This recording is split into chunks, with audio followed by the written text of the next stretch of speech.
Welcome to Different Roots Radio, where entrepreneurs share their journeys and wisdom. This week, we are joined by the founder of Foodinjoy, a food tech app that will shape the local food supply chain.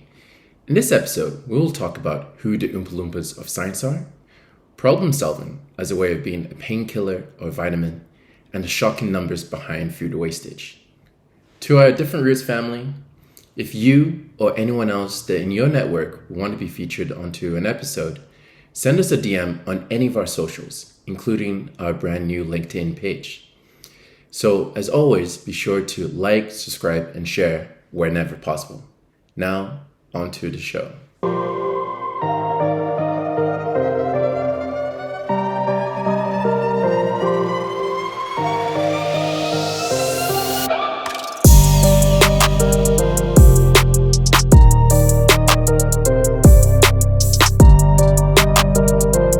Thanks for joining in for another episode of Different Roots Radio, hosted by myself, Danny, and Timay.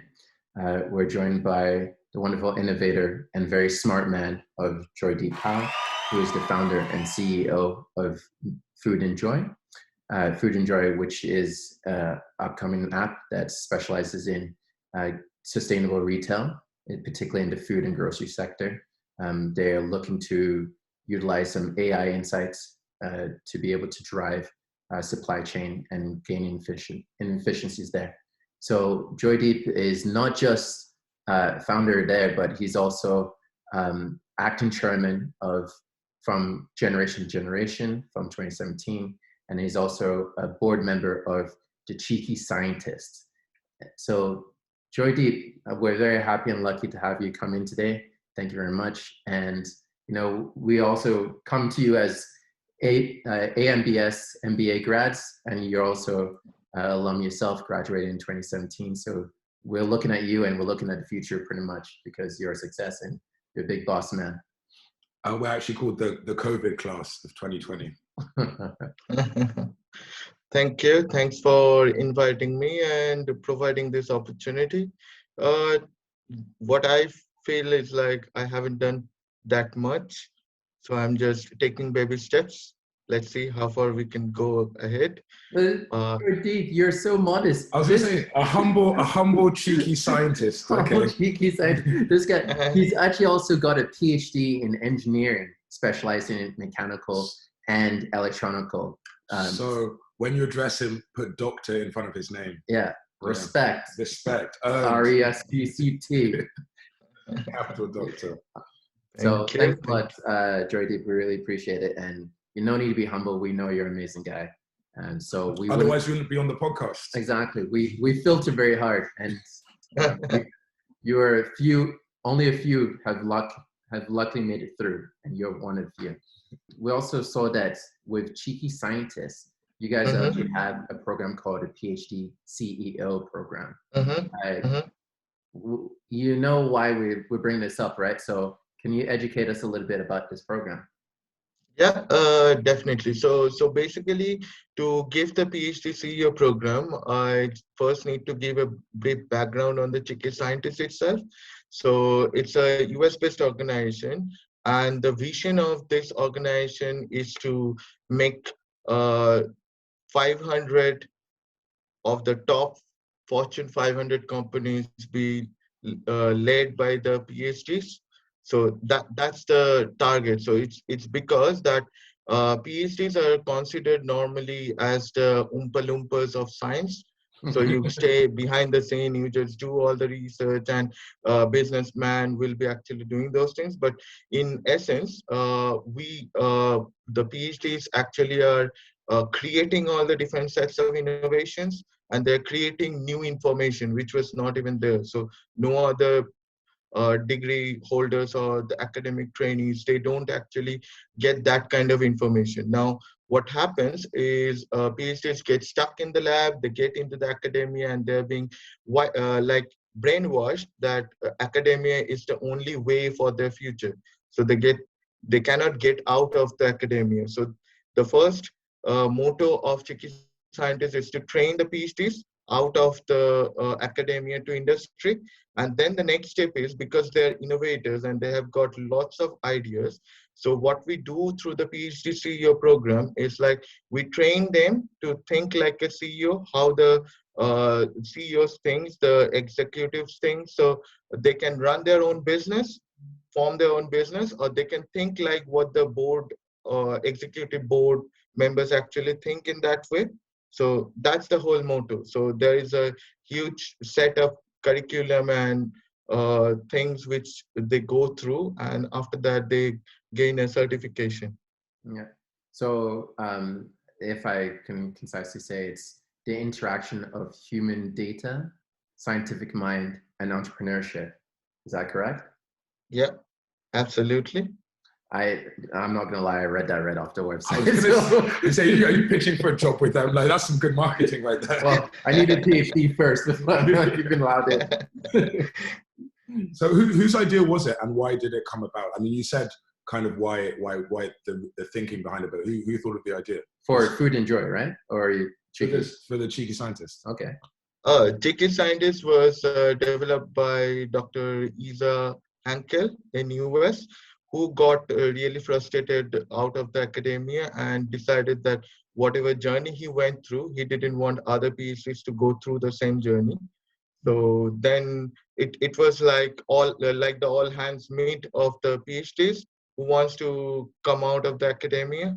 So yeah, so I wouldn't say it's a torture cell for PhDs. So, but in a way, it's like you are dealing with top 1% of the 1% of the population who are fighting with ideas, and it's really deprived of fundings, and the future is not that much good over there, just like what it used to be back. So you being a PhD holder, I guess you're able to, speak, you're putting your 2 cents as to where you think, the shortage of the training and the shortage of skill set might lie, and say, hey, now that I've done an MBA, I can now boast of this is the requirements to do. So, so now, I guess now thinking about it, going into Foodinjoy now. So what happened first? It's like chicken and the egg idea, I'm guessing right now. Is it that your involvement with Cheeky Scientist made you start thinking about some entrepreneurial ideas, or did you have that entrepreneurial idea first, go and then bring it forward to Cheeky Scientist, and also bring in your MBA skills, which we'll get back into that a little bit later? It's an evolving product. One thing I forgot to mention is like I am an avid food blogger as well. So I run my food blog for like 13 or 14 years, and have been cooking since the age of, since I completed my high school. So my mom taught me, and I was in there. So I share all the recipes out there and how I can mix and match everything. Now, as I said, Foodinjoy is an evolving product, because the thing is, there's so many things to do in this part. And if you look at it, the current food, grocery, and cooking, and this entire journey needs to be reimagined. Because as of now, what happens is like you want to cook something, you actually go to your local store, or you go to your on Google and search for where your store is nearby. You go there, whatever option is there, you buy it from there, and you cook whatever you know out of it. Now, what happens is that there is a knowledge barrier out there, because what happens is like, think like this. I presume you are not, if you are a migrant. So everybody is a migrant when they're actually moving out of their home. So if you are a Londoner and you are going to study in Manchester, or even in the north, Oxford or Cambridge, you are moving out of your comfort zone. So you knew what was there in your area, but you don't know what was there in Manchester or in the other area. Definitely, yeah. So what happens is like people try to be in the comfort zone. So when you reach in the new place, what you do is you go to your nearest shopping place, you get whatever you get at it, and you start consuming those things. You don't have too many choices. Now what I'm trying to do is like over there, it's not only the choices, it's like there is a barrier. It's like you cannot go to every shop every day to find which is cheaper and which is the best option out there, or what you can get out there. So it could be, it's possible. I have seen it myself. It's like on some days, Iceland is costlier than M&S, because M&S is actually giving you some prices or offers for that 3 or 4 days to sell that item out of their stores or out of their, to gain more consumers, while Iceland or Aldi is actually a stable pricing. So it's like the positioning is there, and you can see a lot of battles going out in the market. It's like uh, Sainsbury, Tesco, Aldi, everybody is going after each other and saying we are the best in prices and we are the best in this, and they're price mapping. Now, from a consumer point of view, you cannot actually go to each and every store, or you cannot go to each and every app. You don't have the enough time to go and find out what is on offer. So that's one way of looking at it, but that's just a comparison site. It would have become a comparison site, but we are not actually those ones. So what the idea is, basically, there are two different sides of the value chain. So one is at the end of the value chain, where you will find different apps like reducing the food wastages, like Too Good to Go and all other apps, which actually collects what should have gone to the bin. Instead of going to the bin, consumers can buy it and use it at their home. The other thing is, it's top of the value chain, where if you can actually shape the demand according to the consumer choices, then the supply chain will be streamlined and you would have less amount of wastage.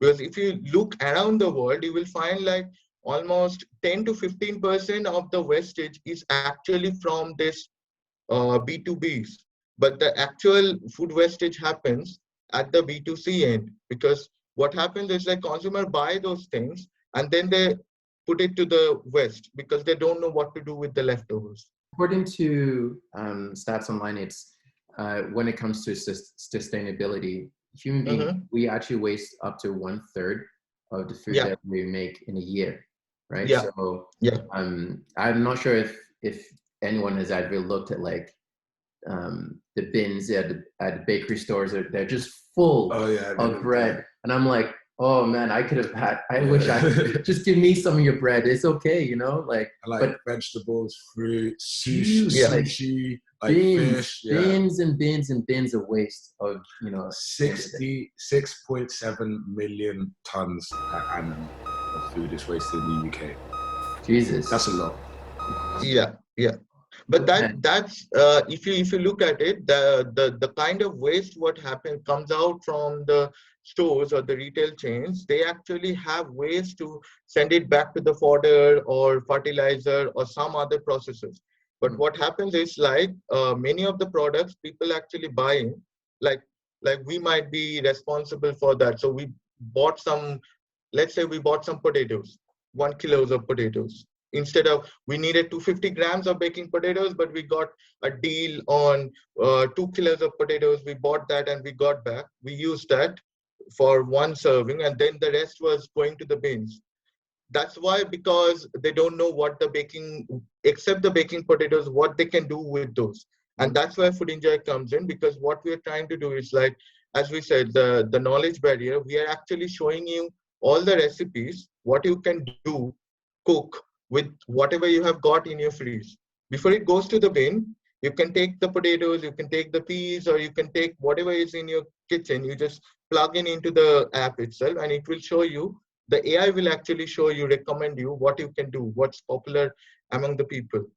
And in the process, the idea is like, what Foodinjoy will capture, the AI will actually process it out, that what is the demand, what is the consumer is looking for. In the food supply chain industry, there's essentially three points, right? So the first point is the primary production, which is the farmers and the actual seed generation kind of thing. And then you have the transformation, so which are the traders. So we had like Golden Ears cheese crafters, or we have the end food companies, so the people that like Heinz or like Lay's and all those people. Yeah, And then the last stage, which is the distribution, right? So yeah. distribution and consumption, which now looks to the Aldi's, the Tesco's, Mm-hmm, the mm-hmm, retailers, mm-hmm, right? mm-hmm. So where do you get most of your information from in FoodJoy? Is it like you looking to grab the information at the front end of the supply chain, or is it the tail end, like the retailers? Like, at what point are you hoping to consolidate information and then disrupt the supply chain industry? Yeah. So to give a brief answer, the product is evolving, of course. So in order to do that, the first thing, I'm coming from the consumer end, definitely. So if you look from the consumer end, you need to know what consumers are looking for. What's the evolving changes out there? Depending on that, you can then get all the information from the supply side, and then all the positioning and distribution can be then modified. Great. So that means that you must have identified good vendors or key suppliers that's able to share that information with you. Is Yeah, that correct? And if yeah. so, how could future people that want to get into food tech be able to identify good key suppliers? Before jumping on the supplier and vendors, uh, you need to do your strategy first, a planning first, because what are you seeking in a partner or in a vendor? Because at the end of the day, it's not about a transaction. It needs, for me personally, it goes beyond the transaction itself. So we need to be clear about our goal and objective and what they're trying to do and what we are trying to do, and that way you can select it.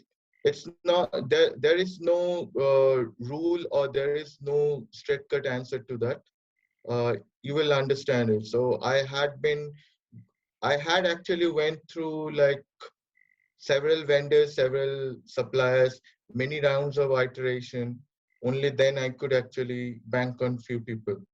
So And similarly to with supplies, looking for good supplies is important. Like you said, you have to have the right vision and the right mhm, strategy. What about your partners? And I think you work with a tech company as well. How did you mhm. choose your partners, and what kind of working relationship do you have? How do you split the work? Do you do most of it? Is it they're in charge of some sections, you're in charge of others? And how are your dynamics? I feel like this can apply to not just an app world, but also to any business venture. Any business, Even this Yeah, podcast. even this, you got to pick. So listen, T. Yeah, T, yeah, taking take some yeah. notes, Yeah. taking some notes, yeah. Because your business have to be like we found that out. Yeah. It's all Yeah, about what you want to get out of it and what you guys are aiming for and what you yeah, want to have to yeah, do. So yeah, how are your yeah. partners? So, so to give the stories, like earlier in the days, people, the need was only to hire people, and then only you can do the stuff that way. Now, in my case, it was an app world. For that thing, I could have actually done it myself or hired some developers and do the product myself, develop it from scratch. The other option is to hire people who are professionals, but always at a budget which I can afford. Definitely, that's the important thing Mhm.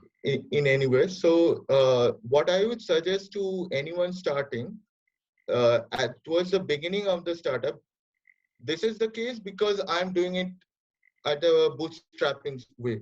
If you're going for an investor or VCs like that, then you will need a team, because it's not only one person can run it. You need another a tech guy who will take the different roles, and then you have a team. The VC will actually give you all the money, and then you run the show from there. You pay the money for the human resources, because every business has the key money which goes out, cost of goods sold, except that one is the human resources, because they're your assets.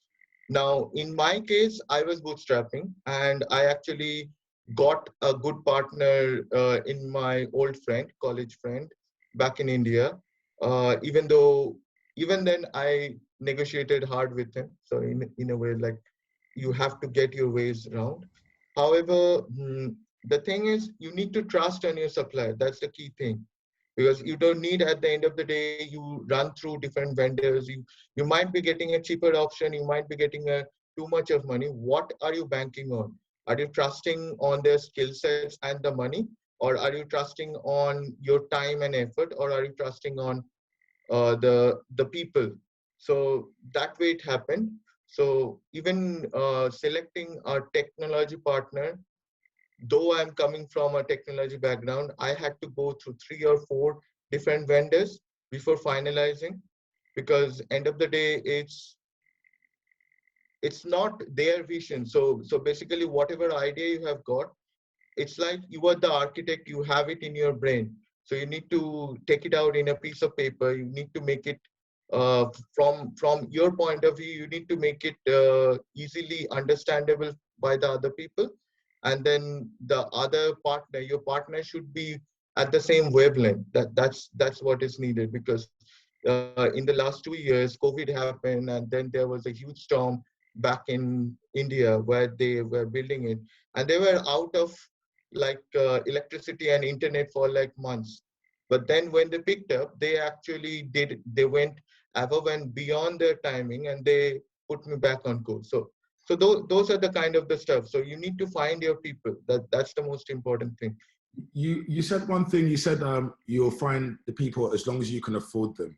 If you've Yeah. have you ever had the situation where you find the perfect partner or the perfect supplier or the perfect technician, someone who can build you something, but Uh-huh. the prices didn't align? Would you Hmm? would you just keep negotiating, try and drive down the price, or would you just say cut your losses and go look for another partner? If you had the same vision, you knew they could do the right work for you, what would you do in that situation? It's interesting. For that thing, you need to be clear in your head what you actually want out of it. So the pricing, what happens is many companies, when you go there, they actually so it's like, think in a like a consultancy project. So the cost comes out of your experience. Also, it comes out whether you are clear about it. If you are clear about your idea, then the other parties, they don't need to put in those analysis phase or the consultancy phase. They just can go direct to the development or the product mode. But if you are not clear, if you have just an idea on paper, then you need someone to help you out to get it, the design happen, and then go rounds and round. That takes time. That's the service they are providing, and time costs money. So definitely it depends on what stage you are at and how you are actually looking. So even before you actually get to vendor or partner or those people, you first needs to be clear what problem you are trying to solve. So it goes back again to the basic fundamental. What are you trying to solve? That's my really favorite thing is like, are you doing a painkiller or are you doing a vitamin? So that's the kind of thing. So if you know what problem you are solving for your customers, or whether you are actually giving an add-on, based on that your model will be ready, and based on that it goes to the tech, or you develop the product, or all the other things will happen. So it's like either you go cost a bottom up, where you develop a product and you try to sell up and scale, or you go the top down, where you are trying to solve a problem and you actually get down how you actually achieve it. So that's why the answer will be different to different people. It's just a way Yeah, of perspective. I like the part about if you actually like the consultancy project, if you do more of the work yourself and you have a Yeah. clear picture, then it's less work for them to do. So therefore, they should charge you less because you've done all the Yes. research and all of the hypothesis there. Exactly. And then, but Yeah. I guess also on top of that too is that it's kind of hard to start a project with a friend, right? So it's when you, because you kind of said that you've alluded to it earlier to us, was that you have you partnered with a friend who's a tech director kind of thing. Yeah. And if you guys aren't on the same wavelength or aren't putting in the same effort kind of thing, Uh-huh.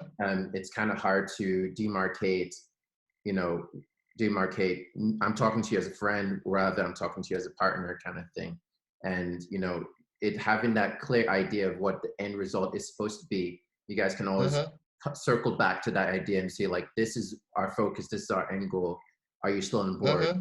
Then, you know, let us work towards this goal. And in order for us to get to this goal, in an efficient time scale, then we need to bring up our effort levels to a certain level and hit these milestones along the way so we can hit it. So at least for me, like I'm very fortunate to have met Timain through the MBA, yes. And then we have tough discussions sometimes and talking about partners, partnerships and things like that. But however, as long as we stay focused on our end goal and know what we hope to achieve, then you're able to do business as usual and go forward presenting an A1 podcast. A1 podcast. Or A star. We're now classed up to A star now. Good. So giving the answer, it's like, it's not always like you need to get a fine balance. So basically, both of you needs to be clear when you are actually putting the hat of a friend or putting the hat of a professional. So that's how we operate. It's not that we don't operate like that. So sometimes, so the goal is clear. So you need to, it's everywhere. You need to have a working relation where both of you have to have a win-win situation. So it's like an employee as well. So it's employee, partner, your friends, everyone. You need to have an end goal. What you said is right. And then based on that, we need to find out, accommodate on some things. In that case, I've got a question for you. Since you and your partner are so clear on your goal, what is the goal in an elevator pitch for Foodinjoy? What's the purpose and the goal for you guys? For us, what we believe is basically we need to reimagine the food and grocery sector, because we need to enable the sustainable retail, because what is missing out there, too many things are going on around the world on reducing the food waste, reducing the carbon emission and all those things. At the end of the day, it's just a supply and demand mapping, because if you can streamline the demand and supply, then everything will be in structure. So it's basically, in some cases there's too much of supply. What you were saying, that there's a lots of breads in the supermarkets which goes to the bin, but then in some parts of the world people cannot even afford, or they don't even have the food. So it's all about supply and demand. So it's like, if you can make it streamlined, one place at a time, one country at a time, then in the end you can actually make the world a better place. That's the whole target. Now, this is a good elevator pitch. I was wondering though, you mentioned that it's about foods, not wasting food, and also sustainability, but also about carbon emissions. So for some reason, 39% of UK residents have a strong link with climate change and food wastage, according to these stats. I personally don't. I wouldn't connect climate change and food wastage, but I guess I'm not under 39%. But why would you put? Let me add another stat to that, is that from the global agricultural food industry, we consume 30% of the 30% of energy goes towards that industry, in which food. Yes, food, in which it actually contributes to 22% of the total greenhouse emissions. So that's why they're connected. Yes. So there you go. Yes. Only 39% of people really knew that or thought like that. So is that what you're trying to connect the two, solve two problems at once? Yeah, that's there. And then the other thing which comes out is like, what I'm trying to do is like make people walk rather than go on a road trip to even buy groceries. So that's another connection which I'm trying to do.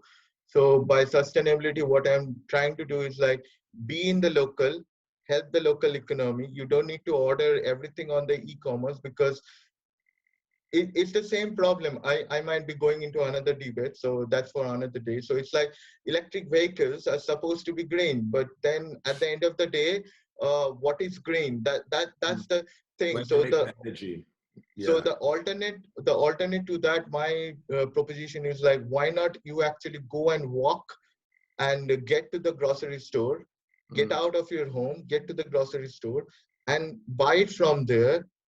it will save a lot of carbon emissions. You will walk on your own, you will reduce the carbon emission, you will not use even the public transport. So those kind of things. I saw on your app you have prizes, or like you give rewards for people who walk to the store, or you like get tokens if you walk to the store. That's a good idea. So you're telling me that this app is going to tell me, you know what, Dami, there's a nice sandwich like 2 miles over there.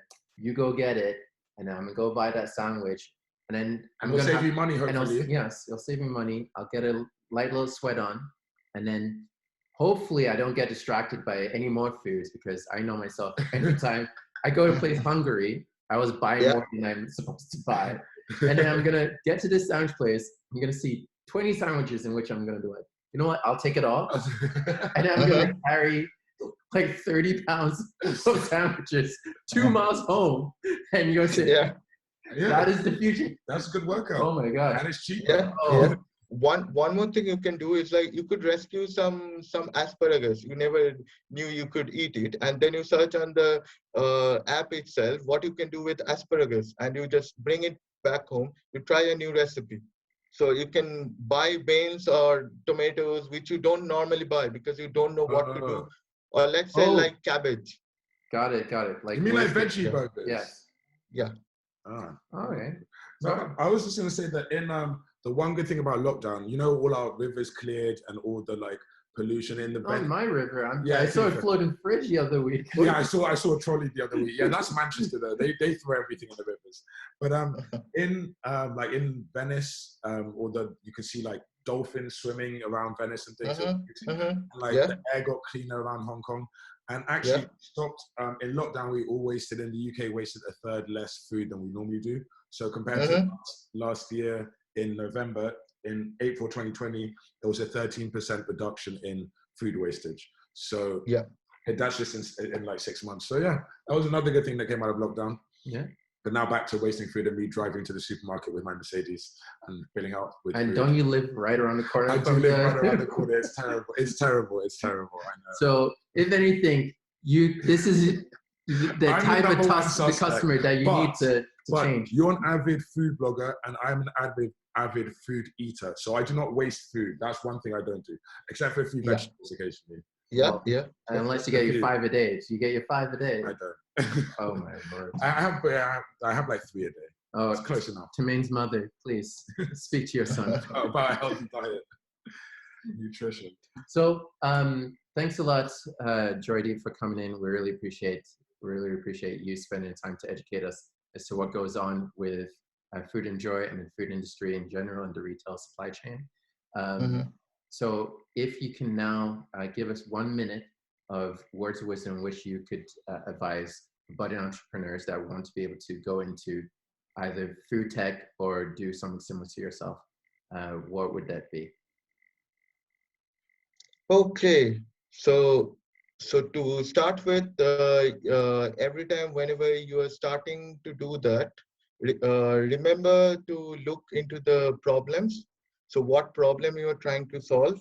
So in order to do that, do a customer journey, or you understand, walk into the shoe of a consumer or in that field, and then find out what pains are there or what gains you can actually provide to the consumers, because that will actually create the foundation for a repeatable, scalable, and viable business. Because at the end of the day, if you are developing a not-for-profit, that's fine. But then even for a not-for-profit, you need money. You need to have something viable.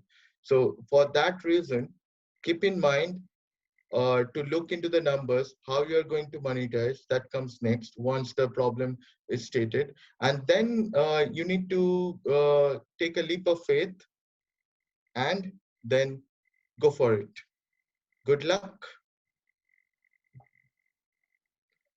Thanks a lot, Joydeep. That was so true that, have an idea in mind and, take a leap of faith and, sometimes got to lay out the track before you. While you're on the roller coaster, lay out those tracks. Exactly.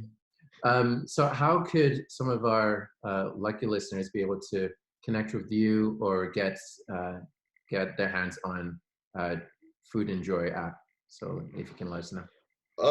For now, we are in beta testing phase. So basically, you can follow us on our website, foodinjoy.co.uk, or follow us on Facebook, LinkedIn, Instagram. We are all there. Uh, we are hoping to launch it within this quarter or the next quarter, and let's see how it evolves out. So it's like a kid. You put it out and you never know how it will grow, in what direction, and what consumers will like out of it. So fingers crossed. Fingers crossed. We're looking forward, and then hopefully we'll change the world, and Tamain will stop driving to the grocery store and start. Hopefully. Yes. Hopefully. And if anyone has It's any like food that they want to waste, and give it to me, and then I'll eat it to them. yeah. You're gonna have to walk to the house first, though. Yeah, it's like Rome is not built in a day. So it's like if you can make a little bit difference to everybody's life, even a 0.1% daily and daily, it will increment into a big thing. So that's the way you can look at it. So it's like, let's see how it goes. All right, nice. Fantastic. Keep up the good work. I really appreciate it. Thanks a lot, Joydeep. Thank you. Thanks for inviting me, and good luck with your journey as well. Thanks.